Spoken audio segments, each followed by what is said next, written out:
राहुल गांधी का बयान दर्शाता है कि उन्होंने बिहार विधानसभा चुनाव में अपनी हार स्वीकार कर ली है। राहुल गांधी जब बिहार दौरे पर थे तब उन्होंने यह आशंका व्यक्त की थी कि बीजेपी महाराष्ट्र चुनाव के बाद अब बिहार चुनाव के नतीजे की मैच फिक्सिंग करने में लगी है। इस पर चिराग पासवान ने कड़ा जवाब दिया था। उन्होंने कहा कि जिस तरीके से महाराष्ट्र में इंडिया गठबंधन के लोग बुरी तरह चुनाव हारे, बिहार में भी इन्हें डर हो गया है। कांग्रेस और उनके नेताओं में यही दिक्कत है कि जब जरूरत आत्ममंथन की है तब ये लोग बहानेबाजी कर रहे हैं। पत्रकारों के सवाल पर चिराग पासवान ने कहा कि वह विधानसभा चुनाव में खास तौर पर शाहाबाद क्षेत्र से उतरना चाहेंगे। इस वीडियो में सुनिए चिराग पासवान को और इसे शेयर अवश्य कीजिए। कहा है कि महाराष्ट्र में मैच फिक्सिंग हुई थी, चुनाव में बिहार में भी मैच फिक्सिंग मैंने पढ़ा है। पहली बात तो राहुल जी का ये बयान अपने में दर्शाता है कि उन्होंने बिहार विधानसभा चुनाव में अपनी हार स्वीकार कर ली।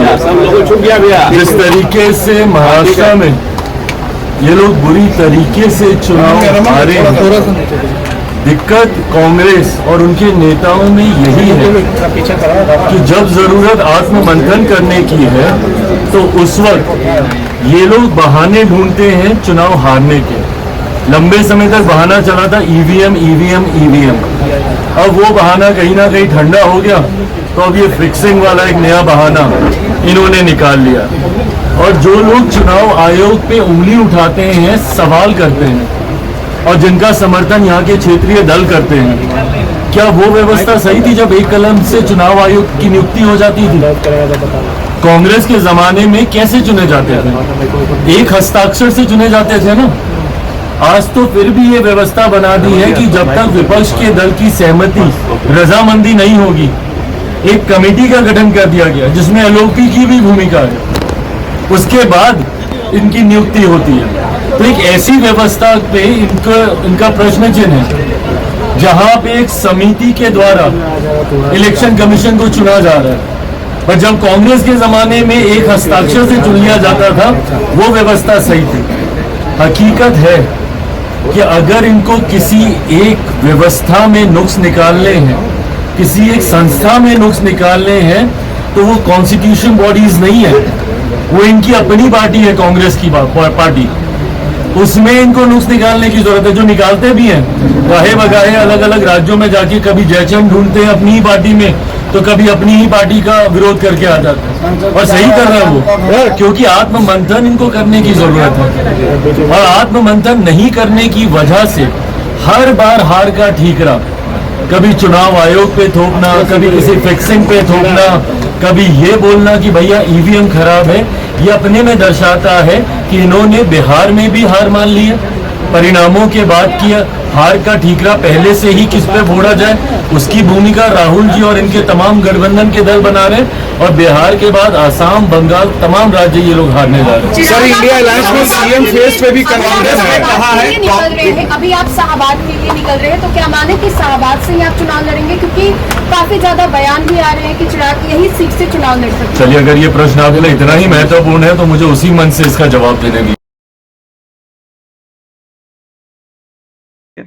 हरियाणा और महाराष्ट्र में चुनाव हारने को लेकर लंबे समय तक लोगों के द्वारा बहाना चला था।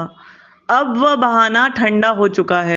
इस तरह पहले से ही इनके बयान एक तरह से यह स्वीकार कर रहे हैं कि चुनाव में मुकाबला नहीं कर पाएंगे।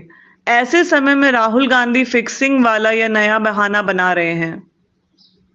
देखते रहिए पूरा वीडियो। चिराग पासवान ने यह भी कहा कि पासवान जाति के साथ चौकीदार और वफादार की जो व्यवस्था चली आ रही है, उसे वैसा ही रहने दिया जाना चाहिए। यह आग्रह चिराग खुद नीतीश से मिलकर कर चुके हैं और चिराग ने यह भी कहा कि रामविलास पासवान इसके पक्ष में बराबर रहे थे। बिहार चुनाव में पासवान जोर लगाएंगे क्योंकि वे यह निश्चित करना चाहते हैं कि 243 में से 225 सीट प्राप्त करके एनडीए मजबूत हो। आगे फिर चिराग पासवान। विमर्श न्यूज चैनल को सब्सक्राइब करने का कष्ट कीजिए। आज वाले कार्यक्रम बिल्कुल समझे, बिल्कुल उसको चुनावी शंखनाद ही समझा जाए। यहाँ से लोक जनशक्ति पार्टी रामविलास की विधिवत शुरुआत हो गई है और ये कार्यक्रम इस तरीके के बड़े कार्यक्रम, ये छोटे किसी एक जिला या एक विधानसभा का ये कार्यक्रम नहीं है। हम लोगों ने अलग अलग बिहार के क्षेत्रों में कुछ जिलों का समूह बनाकर हम लोग इस तरीके की बड़ी सभाएं आने वाले दिनों में 8-10 ऐसी बड़ी सभाएं अलग अलग आयोजित होगी। आज शाहबाद का क्षेत्र हम लोगों ने चुना है, जिसमें वहां के 3-4 जिले मिलाकर आरा, बक्सर, आपका कैमूर, रोहतास, इन तमाम जिलों को मिलाकर, जिसका कुछ हिस्सा औरंगाबाद का भी उसमें हम लोगों ने जोड़ा है। बाकी जब गया वाला करेंगे तो बाकी 3 विधानसभा औरंगाबाद की हम लोग उस गया वाले क्षेत्र के कार्यक्रम में हम लोग जोड़ेंगे। तो ये कुछ जिलों का समूह बनाया गया है। इसमें 33 विधानसभाओं को आज वाले कार्यक्रम में हम लोगों ने जोड़ा है और यहाँ से विधिवत तरीके से लोक जनशक्ति पार्टी रामविलास एक विधिवत शुरुआत आगामी बिहार विधानसभा चुनाव की कर रही है। मन से आज मैं कई बातों को विधानसभा चुनाव के मद्देनजर मैं रखूंगा भी, जिसमें मेरी पार्टी की नीति बिहार फर्स्ट, बिहारी फर्स्ट और गठबंधन को कैसे और मजबूत करते हुए हम लोग एक ऐतिहासिक जीत की ओर अग्रसर हैं।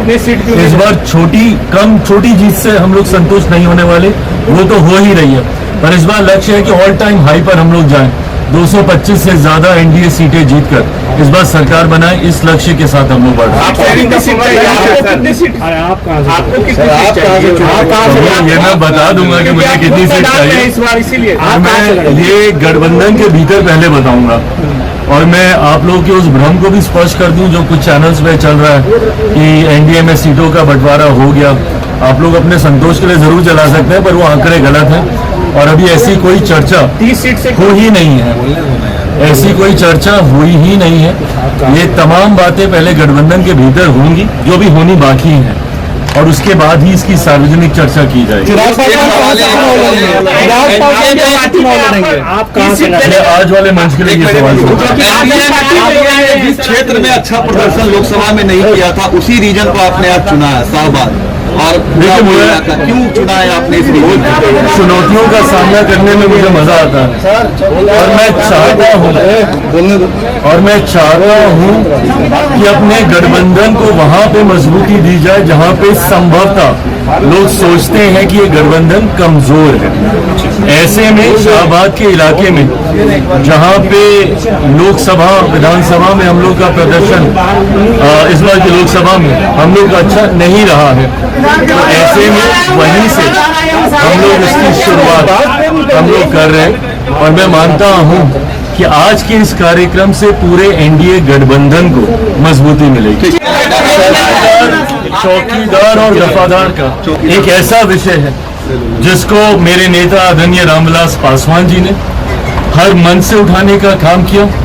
2014 में मुख्यमंत्री नीतीश कुमार जी के साथ मिलकर हम लोगों ने 15 में हम लोगों ने वापस एक ऐसी व्यवस्था हम लोगों ने बनाई जब हम लोग एनडीए का हिस्सा हम लोग बने, जिसमें कि इस बात को सुनिश्चित किया गया कि ये व्यवसाय जिससे लंबे समय से खास तौर पे पासवान समुदाय के लोग इसके साथ जुड़े रहे हैं, पीढ़ी दर पीढ़ी जुड़े रहे हैं, ये व्यवस्था इसी तरीके से सुचारू रूप से कायम रहे। बीच में जरूर किसी एक न्यायालय के निर्देश की वजह से इसको लेकर थोड़ी सी एक संशय की परिस्थिति उत्पन्न हुई और उसके बाद किसी एक जिले में, अरवल जिले से इसकी शुरुआत हुई थी, वहाँ के कलेक्टर ने इसको लेकर कोई एक नोटिफिकेशन निकाला था, जिसको लेकर मेरी खुद की मुलाकात मुख्यमंत्री नीतीश कुमार जी से इस विषय को लेकर 2 बार हो चुकी है। तीसरी बार भी पीछे जब मैं उनसे मिलने गया था उस वक्त भी इस बात को मैंने उनके समक्ष रखा था और उनसे यह आग्रह किया था कि यह व्यवस्था जैसी चल रही है इसको यथास्थिति में वैसे ही इसको रखा जाए, जहां पे इस व्यवसाय से जुड़े हुए पीढ़ी दर पीढ़ी जो लोग हैं, खासतौर पे जिसमें पासवान समुदाय के लोग हैं, उनको ये व्यवस्था वैसी ही बनी रहे जैसी ये थी इससे पहले। मुख्यमंत्री जी की तरफ से मुझे विश्वास मिला है और मैं ये विश्वास दिलाता हूँ, ये एक ऐसा विषय है जो मेरे नेता आदरणीय रामविलास पासवान जी के, मेरी पार्टी के और मुझसे व्यक्तिगत तौर से ये जुड़ा हुआ है और मैं विश्वास दिलाता हूं कि इस व्यवस्था को जैसे था ये वैसे ही चलेगी, इसमें कोई तरीके का बदलाव हम लोग को स्वीकार नहीं।